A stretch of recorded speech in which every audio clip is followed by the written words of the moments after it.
because it's like the weekend is not even enough for us. So what do we need to do that if we deprive ourselves sleep, what are other things that we can do to rest our bodies a little bit? So that means that anytime you have that free time, even if it is a nap you can get in the afternoon, you better take the opportunity to have that nap. If you get home, try to shut down. A lot of people find it hard to actually shut down because you are still looking at targets for the next day. You're still looking at work you didn't complete that day. Yes, some people still get home after getting home in serious traffic, heavy traffic. They are still working at home, even when they get home that late. So really, you should have a cutoff point that you've done enough for the day. You should be able to tell yourself, I have achieved enough for today. I am not a machine. I am a human. I get fatigued. I can burn out. Is that message really for the employees or the employers? It's for everybody. No, because your employers, for instance, in Nigeria, it seems as if some employers just feel you are wasting if you're not working, even in your sleep. Yes, because there are things that you can do from home, for instance, but they want to see you there at work. You must come. So they want to overwork you, underpay you, and all that. So should we be talking to the employees or the employers? Both ways, because the truth is the employers too should know. Of course, they know better because they're also human and they get tired too. They get fatigued. Sometimes too. I don't think they are. Some are not. But the truth is they do, even if they pretend not to know. The truth is they know that there is real burnout, there's fatigue, and people need rest. But for the people who are actually working, I think my message goes more to those people. Because maybe the employers, for them, it's more of, I want my work done, and they are all about profit making. But for the employee, you know that first and foremost, before you got that job, you are first human. Before you got that job, you have a family. Before you got that job, you have your own personal dreams and aspirations in life. So if anything happens to your health in the process of you working in a very toxic and overwhelming work situation or work circumstances, you only have yourself to blame. Because I keep giving instances that, for instance, a lot of people move around the streets of Lagos with high blood pressure without even realizing. Research has shown that out of every 3 adults, 1 is hypertensive. And unfortunately, hypertension is something that is symptomless. They feel good, they wake up, move around, there's no headache, there's no fever, nothing. And something seriously is brewing. So you can imagine such person who should actually be under strict monitoring, now working under this kind of toxic situation. What would just happen in a matter of time is that the person either drops dead one day or has a stroke. But let's even say the extreme of death does not happen, but the person has a stroke and is incapacitated. That same job that you lost your health for, the only thing is they will just visit you twice in the hospital. If they come at all. If they come at all. And once they visit you twice, they may bring some provisions and tell you, oh, we're with you. We know, understand. Yeah, maybe you should take some weeks off and all that. If after 1 month, you are not fit to return to work, they give you an extra couple of weeks. You do your physio and everything, you're still the same. They'll tell you, you know what, just go and take care of yourself. When you are fit, you can always come back, which has no time frame. You can still be in that state for another 1 year or 2 years. And that tells you, your job is not going to, your seat is not going to be vacant for long, because they will find a quick replacement. So that is where it now comes to the people, the employees, the people who are overworked, to actually now strike a balance and say, is this really worth it? Yourself. Exactly. So what am I getting in exchange for my health? Is it really worth it? How much am I being paid? What benefits am I getting at the expense of my health and at the expense of my well-being? And at the end of the day, you find out that if anything truly happens to them and if it is permanent incapacitation, they live with it for the rest of their lives. The company moves on. Okay, a message is coming in here, or some messages are coming in. But remember that this program is being streamed live on YouTube. So if you want to join us or you want to watch us, you can go to YouTube and find us there, Voice of the People on YouTube. You will find the program. Please, doctor, one advice for a tailor like me, DMC. So for a tailor? Yeah. Okay. I know that tailors, especially... My own advice is stop telling lies. Yes. I'm not a doctor, but stop telling lies. Because why I said this is some of them is because of these lies, they take work that they cannot finish and they overdo it and get the stress that we are talking about now. So stop telling lies. Doctor, say... So tell us when the clothes will be ready. Yes. Tell us if you can actually do it or not. Finish. Yeah, correct. Finish. Correct. You see, I'm talking like a doctor now. But the truth is that it's not anything peculiar to you as a tailor. The advice is a general advice to everybody. But for you to just make sure that you're balanced, a proper work-life balance is very necessary. Your capacity, the capacity of your outfits, how many clothes or textile materials you can take in per time, and don't give unrealistic expectations that I can make this ready within 3 days or within, which that normally would extend beyond that. So don't put yourself under undue pressure unless you have capable hands or you have multiple workers working with you. So just work within your scope of capacity and make sure that you satisfy your clients to the best of your ability, but don't overdo anything. True. In as much as people want to make money and all that quick money, they make promises they know they can't keep. That only makes you lose your clients in the long run, because when they find out that integrity is a problem and they've paid you for something and you are not delivering, they will not come back to you next time. I would prefer a tailor that will tell me that, you see this thing you've given me, you are like number 20. I can deliver in 2 months. So Exactly. if you have an alternative, please take. Exactly. The next time, if I have even 20 clothes, I will come to you. Yeah. As simple as that. Why don't people just know this? Anyway, the question that has just come here, like I said, please send us a message. The doctor is here. Sometimes it may not be related to what we are saying, like the question that I've been asked here.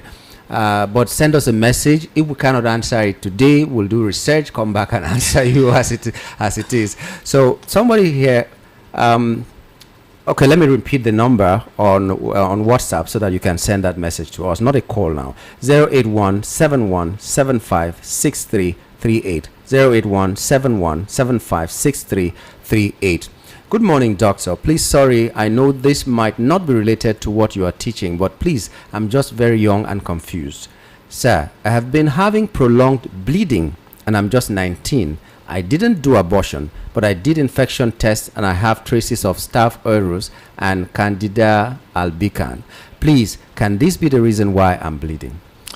Very good question, but I don't think that's the reason why you're bleeding. You're probably bleeding from some kind of hormonal imbalance, and I believe that you should possibly go for a full hormonal profile and then go for an ultrasound scan.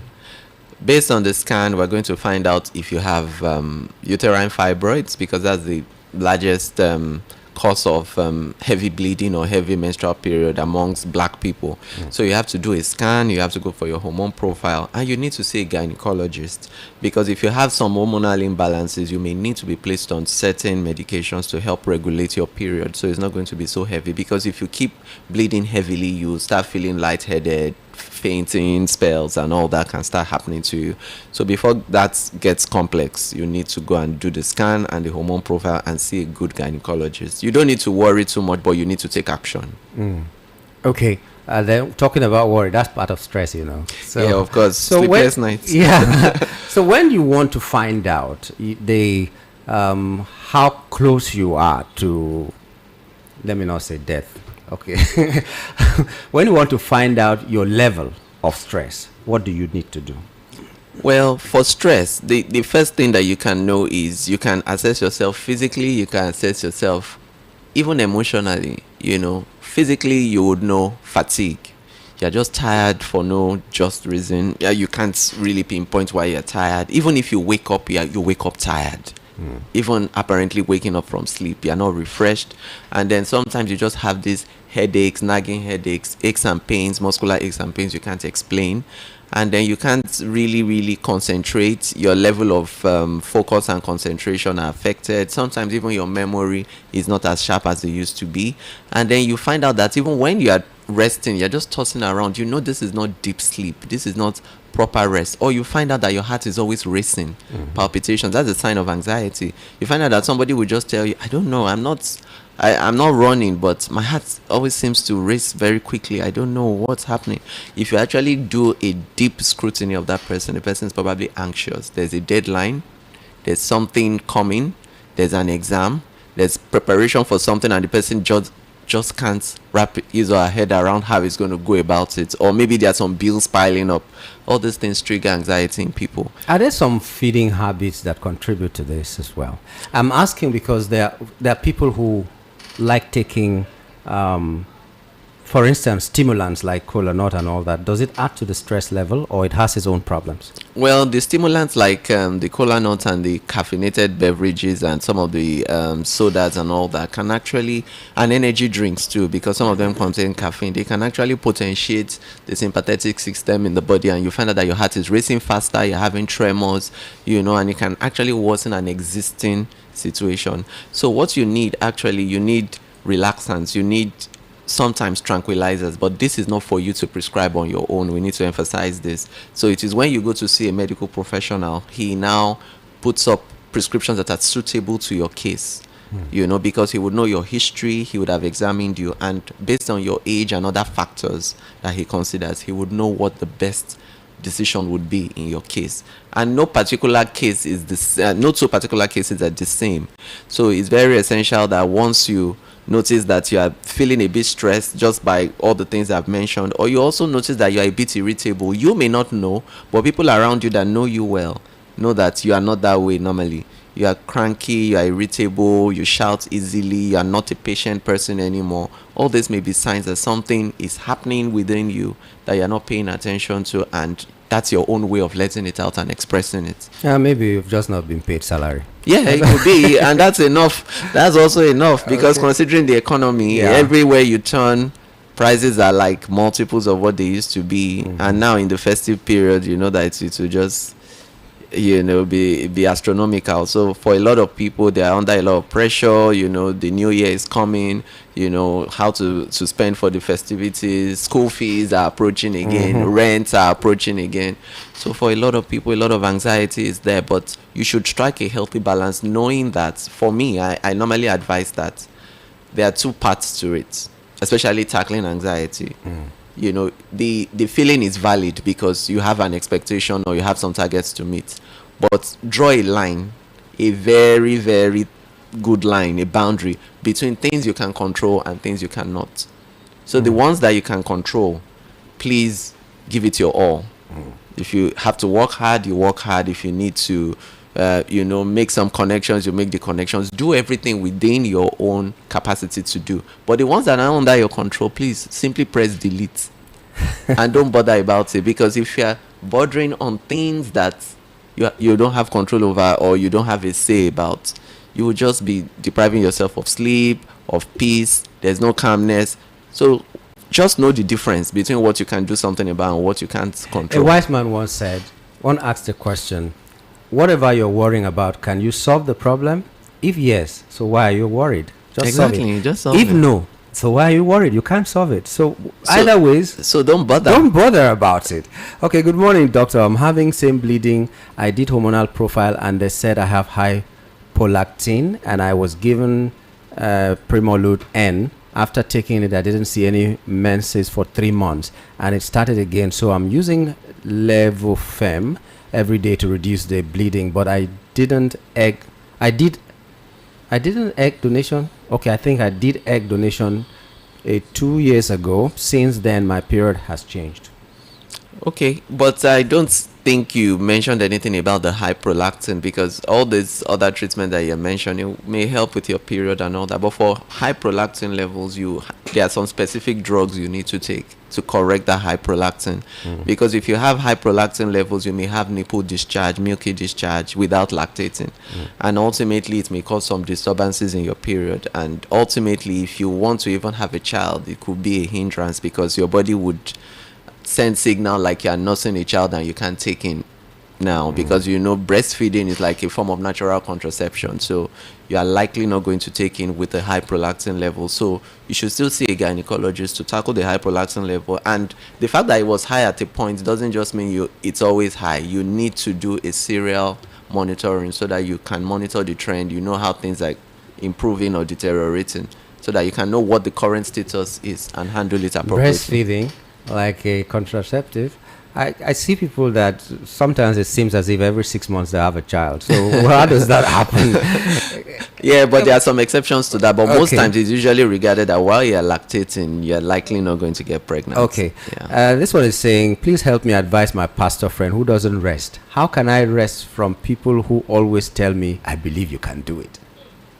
So That's serious. That is very serious. I think pastors and doctors have a lot in common, because just like doctors are always called, and they're always doing one thing or the other, helping people. It's like they've given their lives away for other people. So pastors are seen in the same light.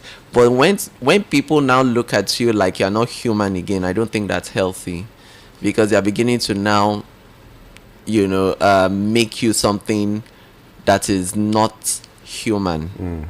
So they now think, oh, you're just like a phone that all we just need to do is plug you in and your battery would recharge. But the truth is, you are human. If you keep listening to these people telling you, we know you can do it, we know you have all it takes, you are there for us, where do we go if not to you, and all that. They will attend your burial too. Very correct, because that's just what I was about to say, because it's just like they are tipping you closer to your grave. And unfortunately, if something really does happen to you, God forbid, they will move on and they will find the next person that they would use that way. So it is on you to actually make your boundaries, define your boundaries and your limits, that this is what I can do and this is what I can take and this is my rest time. Insist on that, and if they respect you enough, they should obey that. Okay, this one is saying, please doctor, I'm having serious knee pain and all joints in my body, and if I use hot water and towel and press it, the pains will come down and still paining inside bone, and they say it's arthritis, and I have taken many tablets, still no way. Please doctor, which drugs can I take to stop the pains? Both my waist, and I have stopped taking cold something, and I'm bathing with hot water. Well, you may actually have arthritis, but there are different types. We need to know which one you have. Do you have rheumatoid arthritis that can affect multiple joints? I don't know how old the person is, but the important thing is you need to go and be properly reviewed by a doctor. You may need to see a rheumatologist, especially when the joints are multiple joints, that are aching you. You may even have some inflammation in those joints, maybe swelling in some of those joints. So there are some specific drugs you may need to be on that will help you keep your symptoms at bay. And this is not an appropriate platform for us to mention medications. Drugs, Yes. Right. So you may need to go to the hospital, see a rheumatologist. You will be asked to do some investigations, and then from those investigations, A chiropractor. It may just be something about your spine, something about, sometimes it's not drug popping that is the whole the cure for an ailment. It could just be some adjustments here and there and some advice lifestyle here and changes there. too. Yes, lifestyle changes. So chiropractor can also help you. It's just another suggestion. So if you cannot go to a regular hospital, and you can go to a chiropractor, he could tell you what it is. So just have options. That's what I'm saying. Let me take this last one. Our time is up. Good morning, VOP. Please, I'm above 40, but since last week I can't control my urine. Please, what can I use? I'm a lady. Debbie. Well, if you can't control your urine, that means it sounds like urinary incontinence, but there may be a number of things causing that. You may have urgency, you feel like peeing. If you don't rush to the bathroom, you may pee on yourself. So you may need to go and do some urine checks that you don't have a urinary tract infection, first and foremost. And then secondly, if it is something that has been long-standing, you may actually now need to see a urologist who is a urinary tract specialist, who would actually now do some other investigations to find out if there's something with your bladder. Do you have neurogenic bladder? Do you have some problems with bladder control? And there are some specific drugs we give for that. But we need to do some urine tests first to rule out infections, and if there are infections, appropriate medications will be recommended for you. But all the same, you should see the right specialist for proper management. Okay. Well, I think this is where we'll have to wrap it up today, and I'd like to thank you, Doctor, for coming on the show. Thanks it's always a pleasure having you.